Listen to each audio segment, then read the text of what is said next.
Welcome back. Happy day. Jessness here, coming at you with another episode of Career Coaching with Jessness. I'm excited about today's episode because it's something that I personally have gone through, and it's something that I hear a lot from my clients, friends, family, people that I know applying for jobs, and that comes down to this. Job hunting, applying for jobs, interviewing at companies, it's a lot of work. And there's a lot of steps, and there's a lot of stuff that you got to do. And usually when there's a lot of steps and a lot of stuff you got to do all on your plate that is on top of the things that you already have on your plate now, it's the perfect combination and recipe for overwhelm. So you're not in this alone. You're not the only person that has felt overwhelmed when it comes to job hunting and finding the right next career path for you. So today's episode, we're going to go into 5 tips, and almost, I guess this could be in chronological order as well, but 5 main tips that are going to create less overwhelm and more strategy when it comes to your job hunt. And strategy is important to just get yourself in order. And it makes it less overwhelming when you have a strategy because you know what's coming next. And I know in personal life, I've always felt more comfortable even as little as, I put a list together and these are the goals that I want to get done today. Even that helps me because it's easy to feel overwhelmed in your head and you've got a lot of, to-do items floating around in your brain and can cause mental clutter and not being present where you are because you're thinking about the next thing and all the crap you got to do when you get home. So it's just, we're going to cut out all of that stuff and just get down to the basics. So let's jump into this here. So the first step in creating less overwhelm and more strategy when it comes to job hunting is you got to know what you're looking for. You have to establish what you want in a career, what you want in a job role and responsibilities that comes with, and a company. And so defining what you want usually is, people are like, oh, well, that's easy. I want flexibility. I want growth. I want a promotion. I want career development. But those are all very, very broad. You need to sit down and really think about, okay, what does career development mean to you?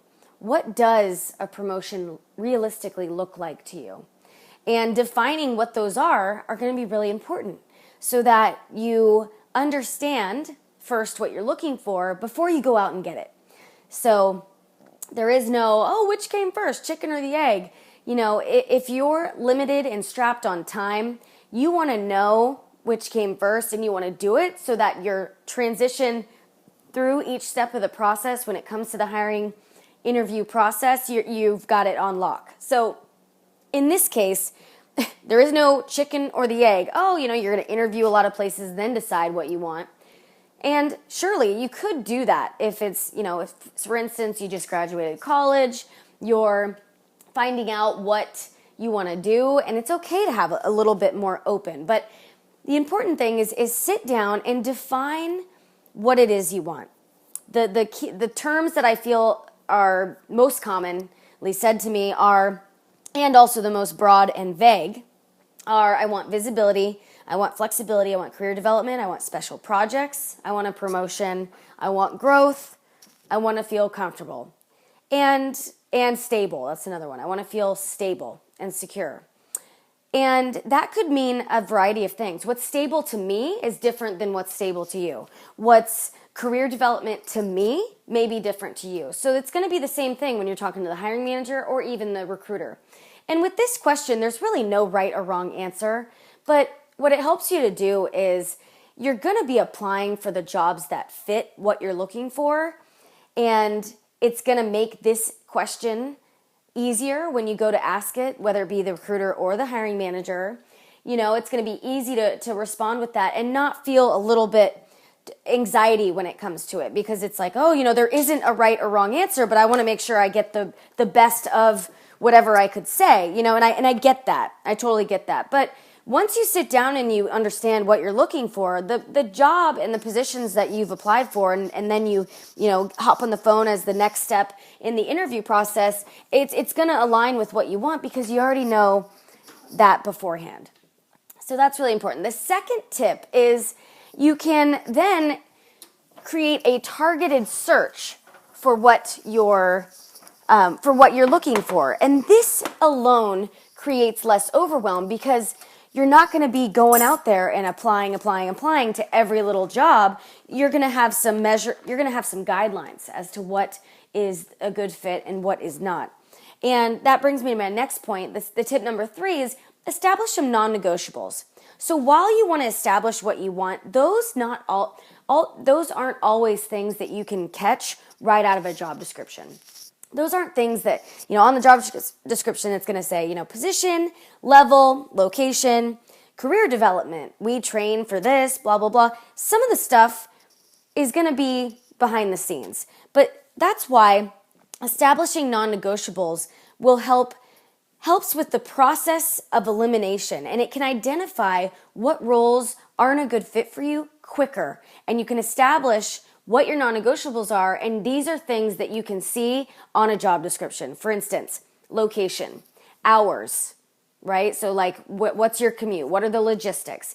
Level of job. Is it mid-senior? Is it manager? Are you going to be managing people, right? Those are things that are going to be on the job description. So think about it that way. Non-negotiables are things that you can identify when you're looking at the job description online.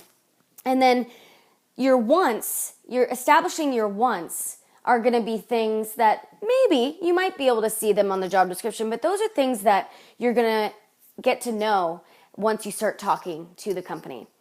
Because typically they won't have, oh, you're going to be working on this special project, because it is, those things aren't always public and just accessible to everyone.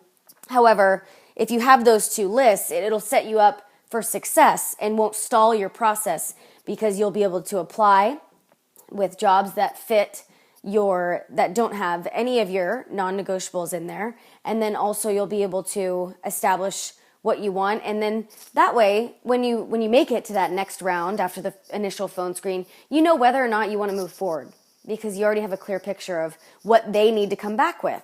So the next step for creating less overwhelm and more strategy with job hunting is you want to make bite-size. You want to chew bite-size, right? You want to apply to a couple jobs each night. Now, when I was going through my own job hunt for, I currently work as a technical recruiter in the Silicon Valley. When I was going through my job hunt, I took it to the next level because, frankly, I love applying to jobs. I love interviewing. I just nerd out because, well, I'm a career coach and a technical recruiter. I just love this stuff because it really is fun to me. So I had a ball. So I really did apply to about 5 to 10 qualified jobs that they didn't have any of my non-negotiables, or excuse me, they fit within my non-negotiables, and I just went for it. And you gotta realize that if you're applying for jobs, and I get it, it's a long day at work, you come home, you got responsibilities at home, you gotta cook, you gotta wash your underwear, you gotta do all that stuff, and it can be a lot. But you have to, if your why is big enough for finding a new career position and new role, your why has to motivate you enough to understand and accept the fact that you're going to have extra stuff on your plate during this time. And you're going to have to put some hours in after your day job and apply to change your current situation and get you to where you want to go. And so establishing a routine, right? Make it bite-sized, though. Don't come home from work, you had a bad day, and you're like, oh my God, I have to apply for 50 jobs tonight. And trust me, I've been there. Those bad days, you're like, God, I wish I just I wish I just applied for a couple jobs every night, because then I wouldn't feel so behind, and boom, that's when the overwhelm hits. So make it bite-sized. Apply to 3 to 5, whatever was in your limit. Make a goal to follow through with that, 3 to 5 every night. And if you want to take it to the next level and do it Jessness style, 5 to 10. I'm getting this Jessness download too right now that I need to back up a little bit and explain what a non-negotiable is a little bit more. So let's do that. So a non-negotiable would be something, remember, just to tie it in, it would be something that you could see on the job description. And so it would be like hours. So say there's no way in hell you can work graveyard shift. That is a non-negotiable. That means it is a irrelevant job if they have listed on their job description it's a graveyard shift. So that would just be easy for you to write it down, have a clear idea of what that non-negotiable is, and see it on the job description, boom, pass. You're on to the next job, and you can see if that one fits within your criteria. Another example would be, is it a people manager job? Are you like, no, I don't want to manage people. I just want to be an individual contributor. Then boom, you could see that, people ops manager. Okay, boom, done. Don't even have to read the whole job description. Once you see that, pass, go on to the next. And so if you can notice and kind of visualize how that would create less overwhelm, is that you've got a targeted search, you've got a strategy. You know what you're looking for, and if it doesn't fit what you're looking for, boom, you're on to the next thing. So that was my little Justness download, and I hope that's clear. And if you have questions on that, of course, please reach out to me.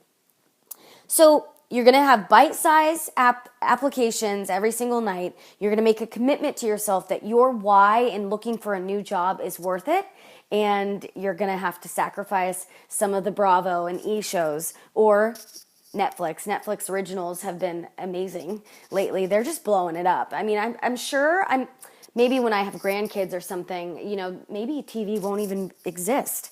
But I find that hard to believe because of sports. But you're going to have to sacrifice. But it's not a sacrifice if it's truly going to ignite happiness and more just overall more happiness and well-being in your life. So again, your why has to be big enough to make that worth it. If Kim Kardashian and Real Housewives is more important to you than coming down, going into your room after work and applying for 5 to 10 jobs that fit within that your non-negotiables and what you want, then I think, I don't know. I think you need to reevaluate what you want exactly, right? You want to make it worthwhile.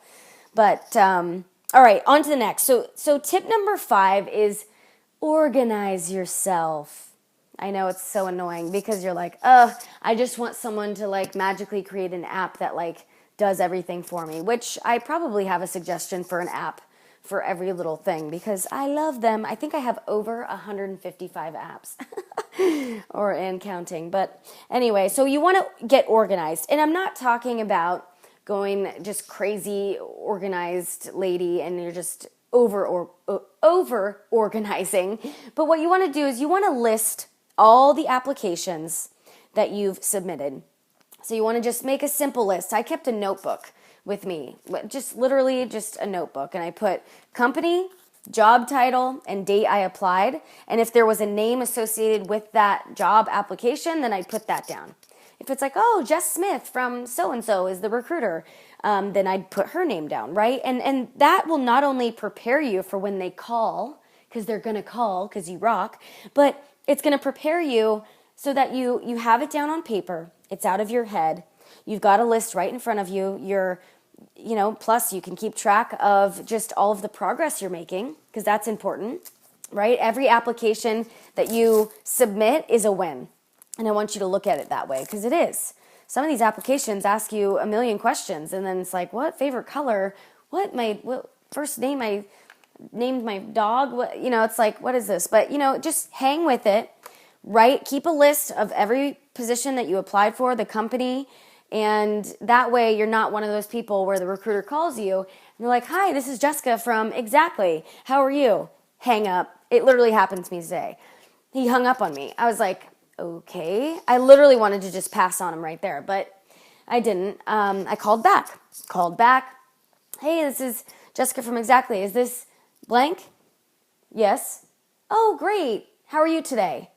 Hang up on me again. I'm like, okay. Then I really wanted to pass on him, but I still sent him an email because, who knows? He could have been having phone problems or he could have been in a cave. You just never know. I try and give people the benefit of the doubt, right? Because that's what I'd want for me. So I sent him an email and I said, hey, I tried giving you a call a couple times. It seemed that the call was dropped. So I'm actually calling from Exactly, and I wanted to see if you were interested in this position because I think you'd be a great fit. So let me know if you're still interested and we can go from there. he emailed me back like 10 minutes later and said that his phone was having all sorts of issues. So that's all good. I'm glad we got to connect. But there's that, right? And if it's not top of mind, or if you don't have your notebook there and that you could just glance at and go, okay, Jessica, exactly. Oh, okay. Yeah, this is so and so. Sure. Like, yeah, now's a great time. That it just creates a more smooth process. You're going to feel more prepared, and you're not going to freak out every time your phone rings and you don't recognize the number. And so that's huge, because you want to anticipate that call. You want to anticipate the call because they're going to call you, right? Okay. Now, that's the 5 tips. You want to establish what you want. You want to create a targeted search to align with what you want. From there, you want to create non-negotiables. That helps with the process of elimination, so you can identify what roles aren't a good fit and what are, so that it results in less work for you when you're applying. And then you're not applying to irrelevant jobs, because it just creates more work, right? And then lastly, you want to stay organized and list out and keep track of all the positions that you're applying for. And because I like you and you're here and you stuck around to the end, I'm going to give you a bonus tip. Here's the bonus tip. And it's a little bit of a rah, you rock, but that's, if you've been listening to me for a while, that's my personality. It's not going anywhere. So tip number 6, the bonus, is it's a two-way street. Don't overthink it. If the job, don't get too wrapped up in this list of non-negotiables, establishing what you want. It helps, but it's not the end-all be-all. Don't kill yourself by looking at all the job descriptions. It's like, does this fit within my non-negotiables? Make your non-negotiables easy enough to just identify right off the bat, right? Location, commute, hours of work, industry, job title, role, and responsibility level, meaning senior, middle, management, right? Like, don't overthink that. But at the end of the day, if it looks fairly interesting to you, apply, because it's a two-way street. As much as you are on the stage, right, and they are analyzing you and taking hair samples. No, they shouldn't be taking hair samples, but they're interviewing you as, okay, is this person going to be a good fit? You are also interviewing them. So apply if it looks interesting. And you don't have to accept. That's the beauty. It is a two-way street. No matter how many steps you go through the process, of course, I imagine that you'd be interested if you're going through 2 or 3 steps, but even after you go through the final round and you just think about it a little bit more and it's not a good fit, it's a two-way street. You can say no. You can literally say no. And so this automatically eliminates overwhelm, because it eliminates overcommitting yourself. So I've had clients in the past go, oh, well, I've made it to the 3rd round. I owe it to them to finish off. No, you don't. You don't owe anything to them. They're not going to owe it to you and bring you to the final round. And then, it's just, that's not logical. You have to think for yourself. It's a two-way street. You are worth their time. They are worth your time. But if they're not, pass on them, right? Move on to the next, because there's going to be more and other jobs and opportunities that come through that may be a better fit. And you don't want to waste your time with things that are irrelevant and not interesting to you. So those are the 5 tips plus the bonus. I hope you enjoyed this episode. Please share it with a friend. Please review the podcast in iTunes. It helps for more people to identify the show. It shows up in more search functions. We get to build a greater career coaching with Justness community, and in turn, I get to help people. And that's truly what lights me up. Thank you so much for your time, and I look forward to the next episode. All right. And P.S., bonus. All of my contact info is in the show notes, so feel free to check those out.